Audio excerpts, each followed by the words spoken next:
હાલ ઉત્તરાયણને લઈને રાજકોટથી દુઃખદ સમાચાર સામે આવી રહ્યા છે। રાજકોટમાં ઉત્તરાયણનો તહેવાર ઘાતક બન્યો છે। દોરીથી 10 લોકોના ગળા કપાયા છે, જ્યારે શહેરમાં 21 અકસ્માતની ઘટના બની છે।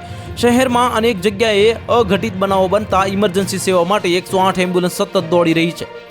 સરકારે આ પરિસ્થિતિને ધ્યાનમાં લઈને લોકોને બાઇક પર બહાર ન નીકળવા અને જો બહાર નીકળ્યા જ હોય તો સ્પીડમાં બાઇક ન ચલાવવા અપીલ કરી છે। અને રાજકોટ શહેરના મવડી ઓવરબ્રિજ પરથી જે પસાર થતા 22 વર્ષના મિહિર સોંડાગરના ગળામાં પતંગની દોરી આવતા તેનું ગળું કપાયું હતું અને સ્કૂટર પરથી ઢળી પડ્યો હતો।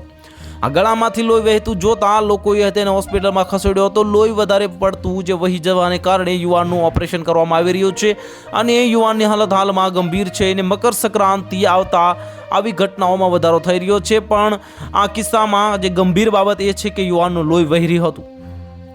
એક જાગૃત નાગરિક ત્યાં પહોંચ્યા એટલે તેમણે 108ને જાણ કરી હતી અને સાથે જ તેને ખાનગી હોસ્પિટલમાં લઈ જવાયો હતો। મવડી બ્રિજ પર બનેલી ઘટનામાં તપાસ કરતા સમાજમાં ખરેખર જાગૃતિ કેટલી લાવવાની જરૂર છે તે પ્રકાશમાં આવ્યું છે। એક યુવાન લોહીથી લથબથ હાલતમાં તરફડિયા મારી રહ્યો છે અને તેઓ 108ને ફોન આવ્યો હતો। તો હાલ માટે આટલું જ। મળીશું નવી અપડેટ સાથે। જો તમને અમારા વિડીયો પસંદ આવતા હોય તો વિડીયોને લાઇક કરી દેજો, ચેનલને સબસ્ક્રાઇબ કરી બાજુમાં આવેલા બેલ આઇકનને દબાવી દો, જેથી તમને આવા સમાચારની અપડેટ મળતી રહે।